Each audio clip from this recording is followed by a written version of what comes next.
பத்திரிகை சுதந்திரத்தை ஸ்டாலின் நசுக்கிட்டார். பத்திரிகையாளரை குரல் வழிய நெரிச்சிட்டார். பத்திரிகையாளருடைய குரல் வழிய நெரிச்சிட்டார். உங்களுக்கு ஒரு யூடியூபர் தெரியும், யாரு? சவுக் சங்கர். அவருடைய தாயார் இன்னைக்கு இறந்துட்டாங்க. பாவம், தாயார் மனவேதையில மன உளைச்சல்ல இறந்துட்டாங்க. சிந்திச்சு பாருங்க. ஒரு அரசாங்கத்தை விமர்சனம் பண்ணிட்டு இருந்தாங்க. நான் இருக்கும்போது கூட விமர்சனம் பண்ணாங்க என்னை பத்தி. அதை ஏத்துக்க வேணும். ஒரு பொறுப்புல வருகின்ற பொழுது விமர்சனம் வந்து அதை ஏத்துக்க வேணும்.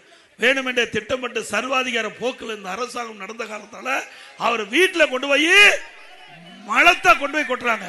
அவர் வீட்டில் சாக்கடையும் மலத்தையும் கொண்டு போய் கொட்டுகின்ற பொழுது அந்த தாயினுடைய மனம் எப்படி நொந்து போகும் என்று நினைச்சு பாருங்க.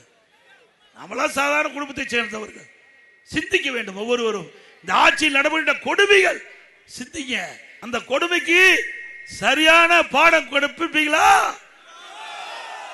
இன்றைக்கு அந்த தாய் மன வேதனை பட்டு இன்றைக்கு இந்த மண்ணிலே இருந்து மறைந்து விட்டார்கள்.